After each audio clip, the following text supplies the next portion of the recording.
अच्छा जी, इसहाक डार साहब के जो नवासे ने, जो रज़ा डार ने जो बदमाशी की, तो आप सोचें कि अगर उस बदमाशी के लिए कोई आम आदमी जो है वो मुजरम होता उसका, तो उसके साथ क्या होता? जिस तरह आपने देखा होगा पिछले कुछ अरसे में पूरे पाकिस्तान के अंदर सीसीडी का एक कॉन्सेप्ट जो है वो कायम किया गया। हमारे एक दोस्त हैं, वो तभी कहा करते थे कि ये जो सारा कुछ सीसीडी ये कायम हो रही है, बुनियादी तौर पे ये लोगों को खौफज़दा करने के लिए है। और उसके बाद आपने देखा जो कुछ मुरीद के अंदर हुआ।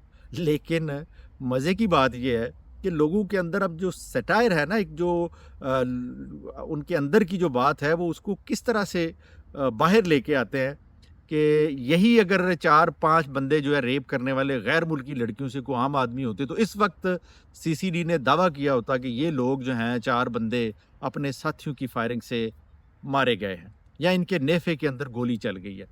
और बदकिस्मती देखिए, चूँकि इसहाक डार साहब डिप्टी प्राइम मिनिस्टर हैं, वो वज़ीर ख़ारजा हैं, उनका वो नवासा है, तो वो इस मामले के अंदर मुलव्वस है, जिसकी वजह से दूसरों की बेचारों की भी जान बच गई और वो शुक्र कर रहे होंगे उनके घर वाले कि यार अच्छा हुआ कि इसहाक डार के नवासे के साथ हमारे बच्चे थे।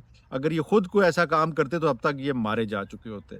तो एक सहाफ़ी दोस्त हैं लाहौर से, मैं उनकी एक कैप्शन देख रहा था वीडियो पे कि रज़ा डार सीसीडी के नेफे में चल गया।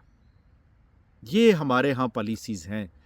सहाफ़ी लगातार 2-3 दिनों से वो जो डीआईजी मरियम साहब के स्पोक्स पर्सन बने हुए हैं, स्टेट के नहीं, मरियम साहब के स्पोक्स पर्सन बने हुए हैं, जो ज़ाती मुलाज़िम की हैसियत से काम कर रहे हैं। अगर उन डीआईजी साहब की प्रेस कॉन्फ्रेंस को आप देखें तो सहाफ़ी ताबड़तोड़ सवालात कर रहे हैं, लेकिन वो जवाब नहीं दे रहे। वो पर्सनल हो जाते हैं लेकिन जवाब नहीं दे रहे। उनको पूछा जाता है कि ये केस सीसीडी के पास क्यों नहीं जा रहा? तो वो आएँ-बाएँ शाएँ करके इधर से उधर गुज़र जाते हैं। इसलिए कि उनको पता है कि यहाँ खिदमतगारों की शान जो है वही ऊँची है। यहाँ वही ब्यूरोक्रेट आगे आएगा जो कसीदे पढ़ेगा, जो ज़ुल्म और जबर के इस माहौल के अंदर भी जो है वो सब्ज़ बाग दिखाएगा, जो 2 नंबरी और धोखाधही को भी सच्चाई साबित करने की मलका रखता होगा, वही आगे आएगा और वही लोग आगे आ रहे हैं, बदकिस्मती के साथ। तो ये बात मुझे बड़ी ज़बरदस्त लगी उन भाई की कि रज़ा डार सीसीडी के नेफे में चल गया। अमूमन हम ये ख़बरें पढ़ते थे कि फ़लाँ बंदा जो है वो जिसने फ़लाँ किसी इलाके के अंदर रेप किया या किसी लड़की को छेड़ा, तो ख़बर चलती थी कि गिरफ़्तार मुलज़म या मतलब कि मुलज़म की जो पिस्तौल थी उसके पास, वो उसके नेफे में चल गई।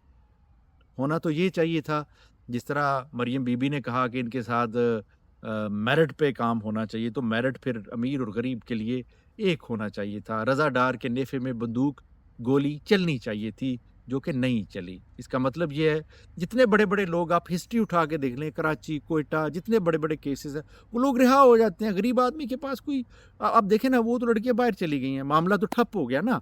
अब ये केस चलेगा आहिस्ता-आहिस्ता, लोग भूल जाएँगे, रज़ा डार साहब बाहर आ जाएँगे खामोशी के साथ। आपको क्वेटा वाला याद होगा जिसने कांस्टेबल को मारा था। आपको कराची वाला केस याद होगा।